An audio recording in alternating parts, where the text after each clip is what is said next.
There are two important, indeed fundamental questions you have to answer in life.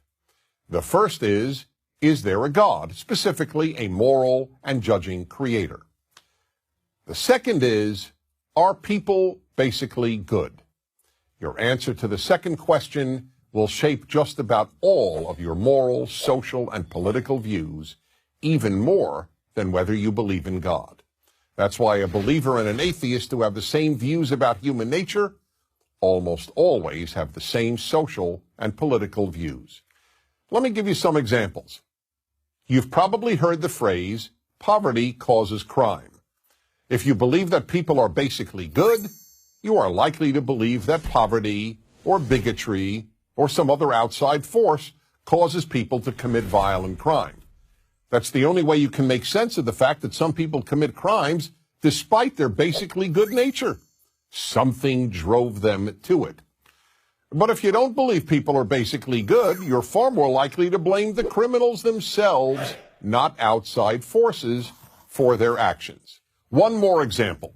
In a society where it is believed that people are basically good, parents in society don't devote great efforts toward making good people. After all, if we're born good, why do you have to teach goodness? On the other hand, those who don't believe we are born all that good understand that parents in society have to undertake major efforts to make children into good adults. Okay then, are people basically good?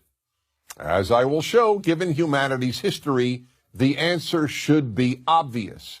Of course, human nature isn't basically good. Now, this doesn't mean that people are basically bad. We are born with real potential to do good, but we are not basically good. Take babies. Babies are lovable and innocent, but they're not good. They're entirely self-centered, as they have to be in order to survive. I want mommy, I want milk, I want to be held, I want to be comforted. And if you do not do all these things immediately, I will ruin your life. That's not goodness. That's narcissism. We are born narcissists, preoccupied with number one, ourselves. And if you've ever worked with kids, you know how cruel, how bullying they can be. And don't parents have to tell their child tens of thousands of times, say thank you? Now, why is that? If we're naturally good, wouldn't feeling and expressing gratitude come naturally? And then there is the historical record. Evils, huge evils affecting much of the human race have been the norm. Here goes just a few examples. The Ottoman Turks targeted millions of Armenian Christians for death during World War I. The German Nazi regime murdered 6 million Jews, 2 out of every 3 European Jews, including more than 1 million children and babies. The Soviet communist regime slaughtered about 5 million Ukrainians and about 25 million other innocents.